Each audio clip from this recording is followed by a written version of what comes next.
Hello students, मैं विनीत तिवारी और आज मैं फिर मौजूद हूँ शिशिर सर क्लासेस के ऑनलाइन फोरम पर। जैसा कि आप जानते हैं कि अब हम लोग ऑफलाइन के साथ साथ ऑनलाइन फोरम पर भी मौजूद हैं। तो स्टूडेंट्स, हम लोग मेरा जो लास्ट वीडियो था उसमें हम लोग डिस्कस कर रहे थे क्लास 7 के साइंस के पहले चैप्टर न्यूट्रिशन इन प्लांट्स पर। तो चैप्टर की जो पूरी समरी थी उसको मैं कुछ पॉइंट्स में लेके आया था, लेकिन जो पॉइंट्स थे वो बहुत ज़्यादा थे, तो सारे पॉइंट्स कल के वीडियो में, इससे पहले के वीडियो में कंप्लीट नहीं हो पाए थे। तो कुछ और पॉइंट्स हैं स्टूडेंट्स, वो आज के वीडियो हम यहाँ पर डिस्कस करेंगे। तो स्टूडेंट स्टार्ट करते हैं। लास्ट जो पॉइंट हम लोगों ने पढ़ा था वो स्टूडेंट यहाँ पर हम लोगों ने पढ़ा था फोटोसिंथेसिस। क्या पढ़ा था? फोटोसिंथेसिस। जो लास्ट पॉइंट हम लोग पढ़ रहे थे वो फोटोसिंथेसिस पढ़ रहे थे, और फोटोसिंथेसिस को यहाँ पर मैंने डिटेल में इससे पहले वाले वीडियो में मैंने बताया था। उसी से रिलेटेड जो भी पॉइंट्स हमने वहां बताए थे उसी से रिलेटेड पॉइंट्स हैं। तो चलें स्टूडेंट स्टार्ट करते हैं। जैसे पहला पॉइंट दिया गया है, green plants prepare their own food with the help of carbon dioxide and water taken from the environment in presence of sunlight, chlorophyll. For the manufacture of food, this process is known as photosynthesis. इसी process को हम क्या कहते हैं? Photosynthesis. तो student, जो last video हम लोग का था उसमें इस चीज को हम लोगों ने डिस्कस किया, और एक सिंपल लैंग्वेज में वहां पर डिस्कशन हुआ था स्टूडेंट, और हमने यही बताया था कि ग्रीन प्लांट्स अपना खाना खुद बनाते हैं, और वो जो अपना फूड बनाते हैं वो किसकी हेल्प से बनाते हैं? CO2 and water, H2O। CO2 और वाटर की हेल्प से बनाते हैं। कहां से लिया जाता है? Taken from environment. कहां से? Taken from environment. और उसमें ये पॉइंट जोड़ना बहुत जरूरी होता है, in the presence of sunlight and chlorophyll. इस चीज को लास्ट वीडियो में भी डिस्कस हुआ था कि सनलाइट और क्लोरोफिल के प्रेजेंस में ग्रीन प्लांट्स CO2 और वाटर को यूज करते हुए अपना खाना खुद बनाते हैं, और उनका जो खाना बनता है वो क्या है? वो है ग्लूकोज। क्या है? Glucose, C6H12O6। ये क्या है? ये ग्लूकोज है स्टूडेंट। क्या है? ग्लूकोज है। और साथ में ऑक्सीजन गैस रिलीज होती है। प्लांट CO2 फोटोसिंथेसिस के लिए लेते हैं और ऑक्सीजन को रिलीज करते हैं, तभी तो बैलेंस बना हुआ है। और हम लोग ऑक्सीजन लेते हैं और CO2 रिलीज करते हैं। ह्यूमन बीइंग खाना खुद नहीं बनाता, इसलिए ह्यूमन बीइंग में फोटोसिंथेसिस नहीं होता, लेकिन फूड का ब्रेकडाउन होता है जिसे रेस्पिरेशन कहते हैं। क्या कहते हैं? रेस्पिरेशन। तो ह्यूमन बीइंग या एनिमल्स हैं वो रेस्पिरेशन के लिए ऑक्सीजन लेते हैं, CO2 रिलीज करते हैं, जबकि प्लांट्स फोटोसिंथेसिस के लिए CO2 लेते हैं और O2 रिलीज करते हैं। और ग्रीन प्लांट भी रेस्पिरेशन करते हैं, लेकिन ग्रीन प्लांट जब रेस्पिरेशन करते हैं तो वो फिर O2 लेते हैं। क्या लेते हैं? O2 लेते हैं। तो यहां हम स्पेसिफिक फोटोसिंथेसिस की बात कर रहे हैं। तो ग्रीन प्लांट्स यूज करते हैं CO2 और वाटर को in the presence of sunlight and chlorophyll. अगर आपसे पूछा जाए कि फोटोसिंथेसिस के लिए 4 नेसेसरी चीजें, तो आप उसमें चारों का नाम बताएंगे।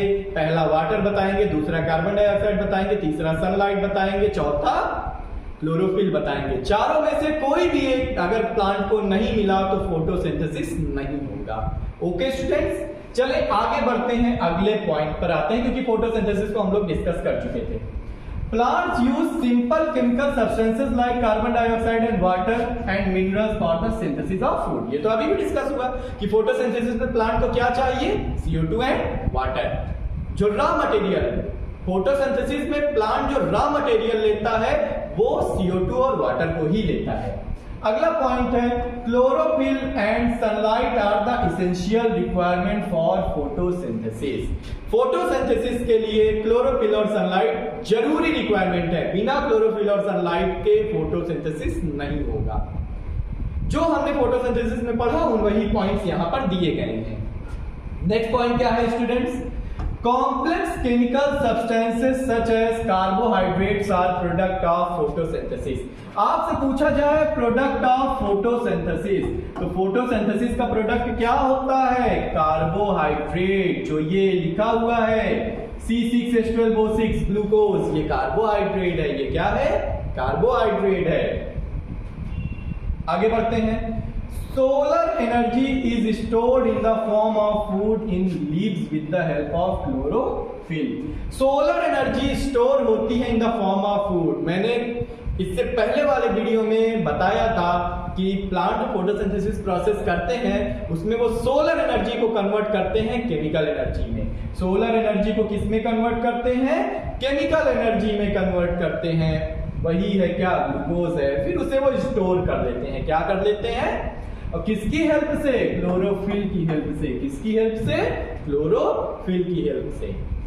और जो वो फूड स्टोर करते हैं, कुछ तो प्लांट अपनी मेटाबॉलिक एक्टिविटी में यूज करते हैं और कुछ स्टोर ही रहता है जिसे हम खाते हैं।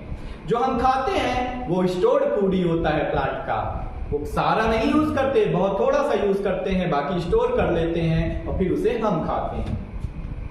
आगे बढ़ते हैं student. Oxygen is produced during photosynthesis.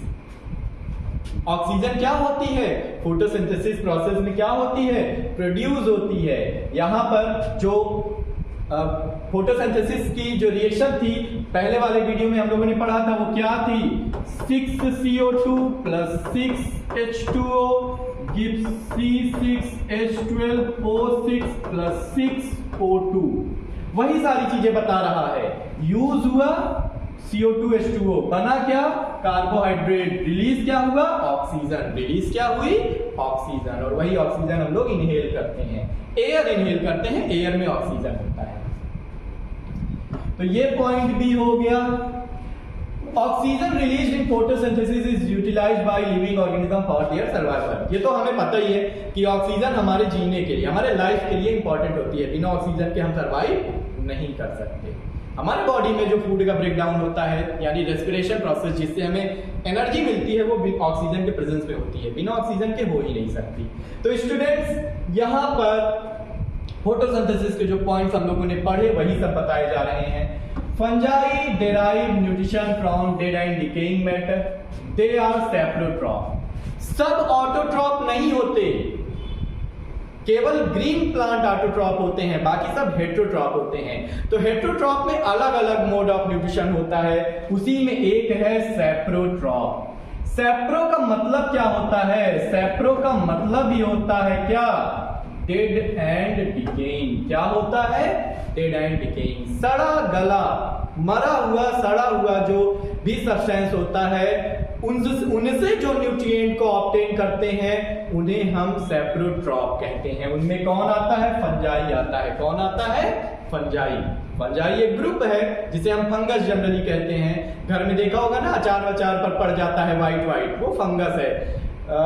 जब बरसात के मौसम में ब्रेड को इधर उधर, रोटी को कहीं पर ऐसे फेंक दो, 2-3 दिन में देखोगे तो ग्रीन ब्लैक कलर का उसके ऊपर लग जाएगा एक लेयर, उसी को हम फंगस कहते हैं। तो फंगस ऑटोट्रॉप नहीं है, वो हेटेरोट्रॉप है, वो सैप्रोट्रॉप है। वो डेड और डिकेइंग सब्सटेंसेस से, जब चीजें खराब हो रही होती हैं, सड़ रही होती हैं, तो उससे वो न्यूट्रिएंट ऑब्टेन करता है। इसीलिए जहां भी सड़ा गला मरा हुआ सब्सटेंस होगा, वहीं पर फंगस लगेगा। आगे कुछ पॉइंट दिया गया है। Plants like cuscuta are parasite. Cuscuta, जो कैस्कुटा होता है, जिसे हम हिंदी में क्या कहते हैं? अमर बेल कहते हैं। क्या कहते हैं? अमर बेल। ये वो प्लांट होता है जो अपना जो न्यूट्रिएंट है वो parasite mode of nutrition show करके ऑब्टेन करता है, यानी अपना खाना खुद नहीं बनाता। ये किसी दूसरे प्लांट पर एज ए पैरासाइट अपना जीवन पूरा जो है बिताता है। यानी ये खुद एक प्लांट है और ये दूसरे प्लांट पर पाया जाता है, और जिस प्लांट पर पाया जाता है उसे हम होस्ट कहते हैं। क्या कहते हैं? होस्ट। और ये जिस होस्ट पर होगा उससे न्यूट्रिएंट को सक करता है, और धीरे धीरे जिस प्लांट पर भी ये पाया जाएगा उस प्लांट को ये क्या कर देगा? एकदम ड्राई कर देगा, सुखा देगा, और वो डेड हो जाएगा। तो ये बहुत ही खतरनाक होता है। और इसका थोड़ा सा भी पार्ट अगर कहीं पर पड़ा है तो ये फिर से रीग्रो कर लेता है, इसीलिए इसे अमर बेल कहते हैं। ये कभी मरता नहीं, इसीलिए इसे अमर बेल कहते हैं। हिंदी में कहते हैं, बाकी वो कैस्कुटा है। आगे बढ़ते हैं। ये जो होता है ये अपने होस्ट प्लांट से क्या करता है, न्यूट्रिएंट को ऑब्टेन करता है। A few plants and all animals are dependent on other for their nutrient called heterotroph।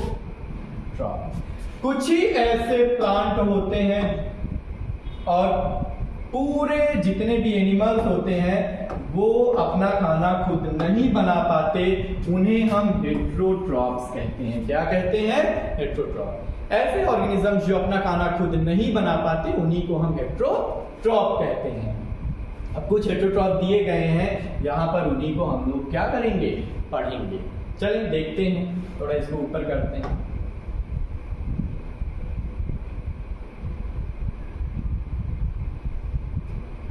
सबसे पहले हम बात करते हैं पैरासाइट। किसकी बात करेंगे? जैसे अभी कैस्कुटा की बात हुई थी, वो पैरासाइट ही था। कैस्कुटा की बात किए थे ना।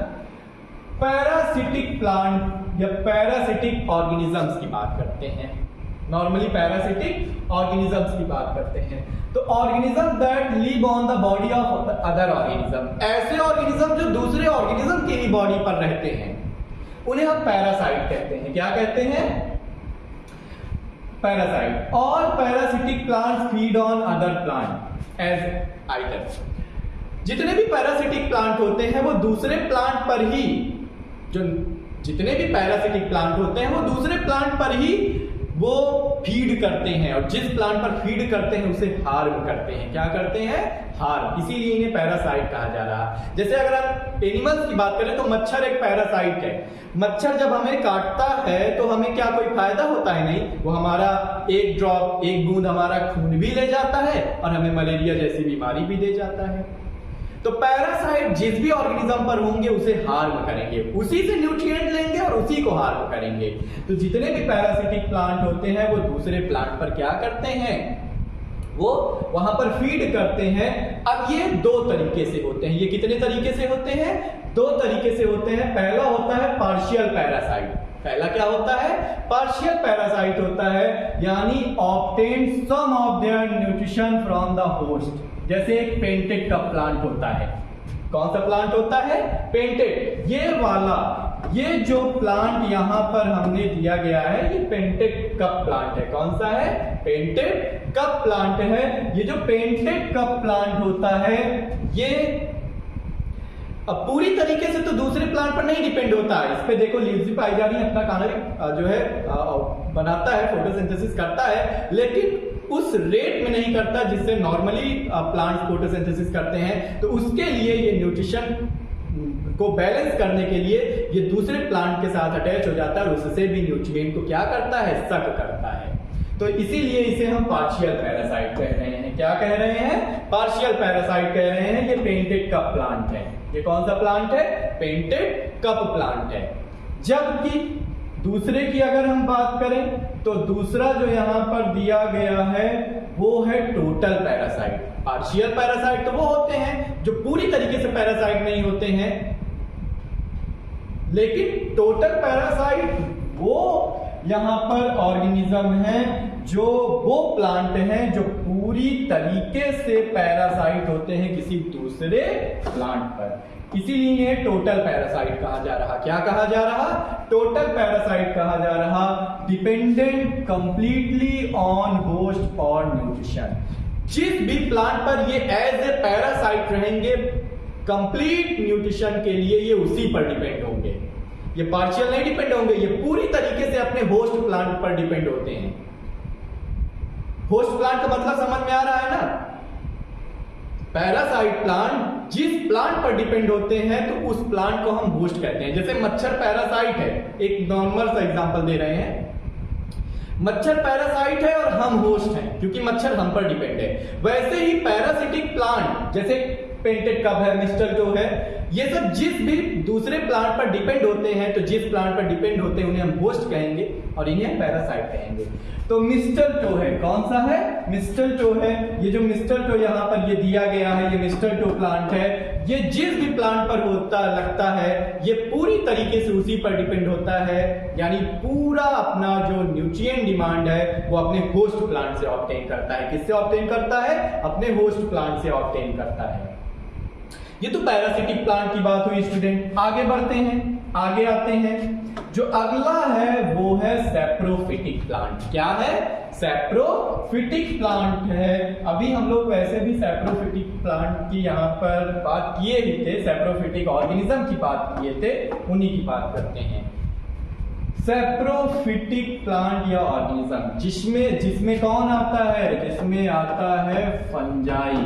क्या आता है? जिसे हम नॉर्मली फंगस कहते हैं। क्या कहते हैं?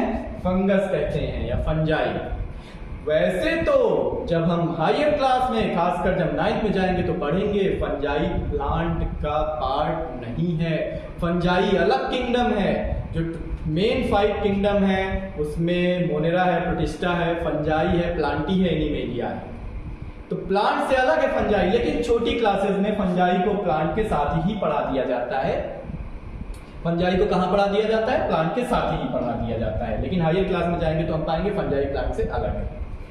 तो organisms that obtain nutrition from dead and decaying, अभी तो कुछ देर पहले भी बताया था, ऐसे ऑर्गेनिज्म जो डेड एंड डिकेइंग प्लांट पर, कहीं पर कोई प्लांट का पार्ट है टूट के गिर पड़ा, सपोज करो कोई ट्विग है, कोई टहनी है, वो टूट के गिर पड़ी और मिट्टी में वो सड़ रही है, तो उस पर देखोगे फंगस लग जाएंगे। क्या लग जाएंगे? फंगस।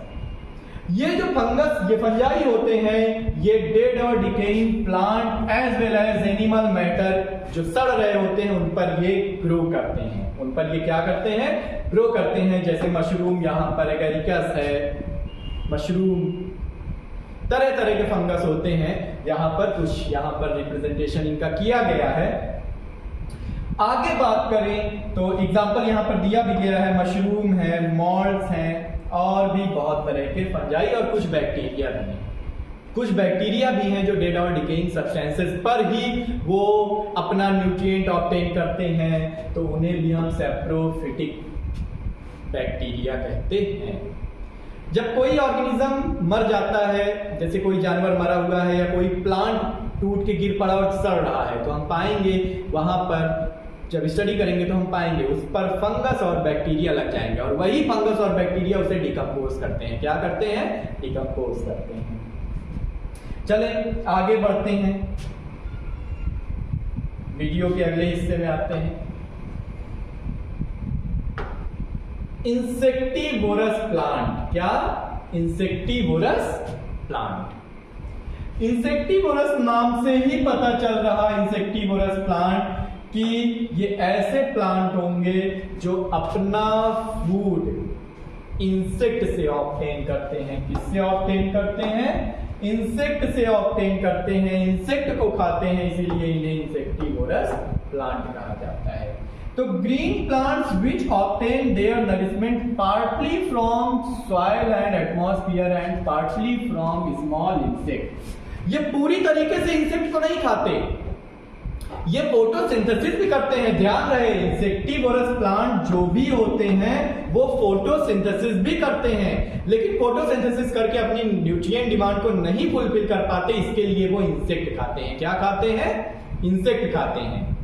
इनकी डिजाइन भी इसी तरीके से होती है कि अगर इंसेक्ट बैठेगा तो क्लिप की तरह बंद हो जाएंगे, या कुछ इस तरीके से इनका फॉर्मेशन होगा कि इंसेक्ट को ट्रैप कर लेते हैं। इंसेक्ट को क्या कर लेते हैं? ट्रैप कर लेते हैं। छोटे छोटे जो कीड़े मकोड़े जाते हैं उनको ये क्या कर लेंगे? ट्रैप कर लेंगे। जैसे पिचर प्लांट है, ब्लैडर वर्ट है, वीनस फ्लाई ट्रैप है, ये सब एग्जाम्पल हैं किसके? इंसेक्टिवोरस प्लांट है। कुछ इंसेक्टिवोरस प्लांट यहाँ पर भी दिया गया है, जैसे ये पिचर प्लांट यहाँ पर ये दिया गया है। इंसेक्ट को खाते हैं और अपने न्यूट्रिएंट डिमांड को ये फुलफिल करते हैं, क्योंकि फोटोसिंथेसिस से पूरी न्यूट्रिएंट डिमांड इनकी फुलफिल नहीं हो पाती।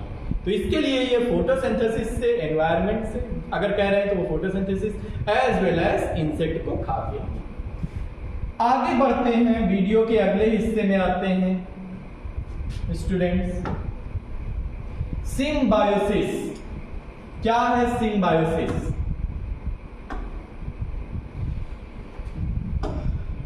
कभी सिम्बायोसिस का नाम सुना है आप लोगों ने? ऐसा रिलेशनशिप जिसमें दोनों को फायदा हो, उसे हम symbiotic relationship.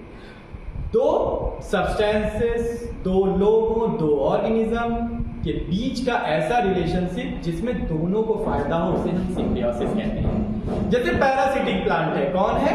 Parasitic plant. Parasitic पे एक को फायदा होता है, एक को हार्म करता है, एक को फायदा होता है, एक को लॉस होता है। जो पैरासिटिक प्लांट होगा या जो पैरासाइट ऑर्गेनिज्म होगा उसे फायदा होगा, लेकिन वो जिस होस्ट पर रह रहा है उस होस्ट को हार्म करेगा, उसे घाटा होगा। लेकिन सिम्बायोसिस जो होता है इसमें दोनों को फायदा होता है। किनको? दोनों को फायदा होता है। दो ऑर्गेनिजम्स के बीच का ये जो है रिलेशन रहेगा और इनमें दोनों को फायदा होगा, इसी को हम सिम्बायोसिस। तो इस तरह के मोड ऑफ न्यूट्रिशन को हम सिम्बायोसिस कहेंगे। ये एक तरह का मोड ऑफ न्यूट्रिशन है। जैसे तो थोड़ा ऊपर ले जाते हैं, चलिए आ जाओ, थोड़ा स्लो आता है। जैसे पहले तो डिफिनेशन क्या बताओगे? Mode of nutrition in which two different individual associate with each other to fulfil their requirement of food. वही जो मैंने बताया, दो इंडिविजुअल के बीच का वो रिलेशनशिप जिसमें वो एक दूसरे के साथ आते हैं एक दूसरे की जरूरतों को पूरा करने के लिए, इसे हम सिम्बायोसिस कहते हैं। क्या कहते हैं? सिम्बियोटिक रिलेशनशिप या सिम्बायोसिस कहते हैं। जैसे एग्जांपल, इसका वेल नोन एग्जांपल है क्या? लाइकेन्स। कौन है? लाइकेन। लाइकेन जो है ये एसोसिएशन है एल्गा और फंगस का। किसका? एल्गी और फंजाई का एक वेल नोन एसोसिएशन है लाइकेन। एल्गी मतलब नॉर्मल भाषा में इसे काई कहते हैं। फंगस, अभी इसका मैंने एग्जांपल दिया। तो एल्गी और फंजाई का एक सिम्बियोटिक रिलेशनशिप है लाइकेन। कैसे? ये जनरली ऐसी जगहों पर पाए जाते हैं जहां पर एटमॉस्फेयर में ह्यूमिडिटी तो होती है, लेकिन ये सॉइल हो या रॉक हो, उनमें उतनी ज्यादा वाटर के पार्टिकल यानी ह्यूमिडिटी नहीं होती। तो ऐसी जगहों पर लाइकेन रहेंगे। जैसे जब हम जो है पहाड़ों पर जाएंगे तो वहां पर भी हमें ये देखने को मिलता है, वहां पर लाइकेन पाए जाते हैं। वो एल्गी और फंजाई का एसोसिएशन है। कैसे? अब देखो, एल्गी जो होता है इसके पास क्लोरोफिल होता है। क्या होता है? जिससे वो फोटोसिंथेसिस कर लेगा। जिससे वो क्या करेगा? फोटो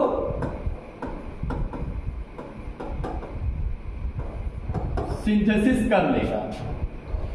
फंगस के पास क्लोरोफिल नहीं होता।